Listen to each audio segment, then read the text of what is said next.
Le concept de l'IFTI, îlot de formation technique individualisée, une marque déposée de l'UIMM, est né sous une forme expérimentale en 1993. Rapidement, l'outil séduit le réseau. En effet, il répond parfaitement aux nouvelles attentes des entreprises industrielles qui forment leurs salariés tout en gagnant du temps productif pour rester compétitives. Il y a eu d'emblée plus de entre 40 et 50 participants des régions qui se sont rendus compte, enfin qui étaient convaincus qu'il y avait une réflexion à tenir sur l'individualisation de la formation. Quand on a 60% de son chiffre d'affaires de formation technique et qu'on sent, pas confusément, mais concrètement dans les tableaux de bord tous les mois que ce chiffre d'affaires diminue, on se dit qu'il faut réagir, mais on ne sait pas comment. Et là, nos amis d'Amiens nous ouvrent une perspective. Nous sommes allés voir avec mon responsable pédagogique et 2 formateurs, et on s'est rendu compte que peut-être, effectivement, c'était une solution. Ça nous a fait du bien, effectivement, parce que, comme tout organisme de formation, on était rodé à un certain système, ça ronronnait, et il n'y avait pas d'innovation ni de créativité dans le réseau. Et on a quelque part dû se remettre en cause par rapport à notre fonctionnement. Un îlot se présente comme un centre de ressources équipé d'outils didactiques et d'équipements industriels. Le processus IFTI repose sur l'individualisation du parcours de formation et sa traçabilité.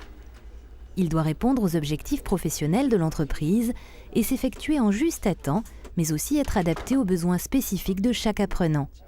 Pour les entreprises, cette formation technique individualisée à coût maîtrisé permet de mieux respecter qualité et délai et perturbe beaucoup moins la production. On est notamment particulièrement intéressé au niveau de l'IFTI pour des catégories de personnes qui ont besoin, qui sont déjà des professionnels et qui ont besoin d'apprendre assez vite parce qu'il y a notamment une tension en termes de temps de travail par rapport à ces personnes-là. Les métiers de la chaudronnerie, du soudage sont des métiers qui n'attirent plus trop les jeunes et qui deviennent pénuriques sur le marché. Nous sommes en forte croissance, donc nous recrutons beaucoup. Et nous sommes obligés d'aller rechercher des personnes qui ont des formations initiales un petit peu décalées de ce qui se faisait avant. Et donc les formations individualisées permettent vraiment d'individualiser le parcours de formation d'une personne qui a peut-être une formation initiale un peu décalée et de lui permettre d'atteindre un bon niveau assez rapidement. Les capacités professionnelles des salariés, acquises notamment en formation en IFTI, peuvent être validées par un CQPM. L'UIMM a créé paritairement plus de 210 certificats de qualification paritaire de la métallurgie qui sont largement utilisés par les entreprises. Les IFTI sont donc un maillon essentiel du processus de professionnalisation des salariés, jeunes et adultes. Les CQPM, pour nous, dans nos métiers de maintenance, c'est extrêmement important. C'est une population sur laquelle on a un petit peu de difficulté à recruter, sur laquelle il y a une pénurie aujourd'hui sur le marché. Donc en fait, on prend des jeunes qui ont un niveau bac à l'origine et puis on leur donne le complément de formation qui nous intéresse. Et eux, de leur côté, ça leur permet de valider une qualification supplémentaire. Donc c'est un besoin extrêmement important. Et puis c'est aussi une reconnaissance pour nos salariés en CDI qui n'ont pas un niveau d'études forcément très élevé, donc de les aider justement à se professionnaliser et reconnaître toutes les compétences qu'ils ont pu acquérir au sein de l'entreprise. On l'aura compris, les entreprises sont satisfaites. Du côté des salariés, on semble également ravis.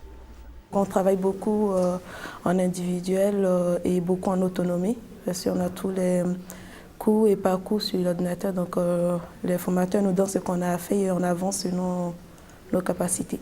Si je ne comprends pas certains points ou autres, je peux revenir dessus ou le formateur peut venir m'aider ou m'expliquer les choses que je ne comprends pas. J'ai plutôt un mauvais souvenir du bac pro, notamment en électricité, où le prof, on était une vingtaine ou une trentaine, et c'était 2-3 questions à l'heure, et on ne pouvait pas augmenter le nombre de questions, alors qu'ici, on a le temps si on ne comprend pas. Le dispositif IFTI permet de développer l'autonomie et la responsabilité des apprenants. Pour autant, les formateurs ont toujours une place importante. Ils exercent juste leur métier différemment, étant davantage personnes ressources et accompagnateurs. Le formateur il intervient régulièrement pour donner des corrigés, pour aider à corriger les erreurs qui ont été identifiées au cours de chaque exercice. Donc c'est un accompagnement permanent. Le but, ce n'est pas de les laisser tout seuls pour qu'ils soient en autonomie. Ils sont autonomes seulement dans leur progression, mais par contre, il y a une intervention régulière du formateur. L'investissement effectué par les AFPI et les CFAI pour développer les IFTI est largement accompagné par la branche. Depuis 2001, l'OPCAIM, l'organisme paritaire collecteur agréé des industries de la métallurgie, a participé au financement des IFTI à hauteur de 7 millions d'euros au titre de la formation continue et 2,5 millions en 2007 au titre de l'apprentissage. Les organisations syndicales des salariés, en tant que co-gestionnaires de l'OPCAIM, organisme paritaire collecteur des fonds de la formation, ont toujours soutenu que la formation professionnelle et continue était le meilleur investissement tant pour les salariés que pour l'entreprise. À ce titre, on a toujours voulu optimiser ce type d'investissement et la meilleure façon de le faire, c'est en individualisant et adaptant au cas par cas du salarié la formation nécessaire pour aboutir à l'objectif fixé. En quelques chiffres, en 2006, 25 000 salariés et 15 000 apprentis ont été formés en IFTI. Plus de 800 formateurs ont accompagné ces jeunes et ces adultes dans leur formation. Les contenus pédagogiques en ligne représentent 4 000 séquences de formation. Enfin, plus de 5 000 entreprises industrielles ont acheté des formations IFTI. Les IFTI nous permettent de passer d'une ère à une autre.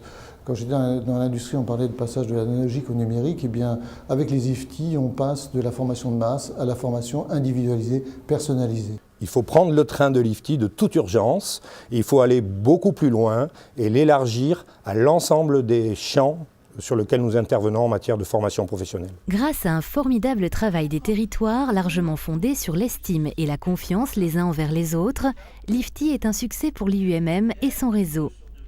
C'est aussi un atout pour les entreprises qui augmentent grâce à ces formations personnalisées le niveau de qualification de leurs salariés.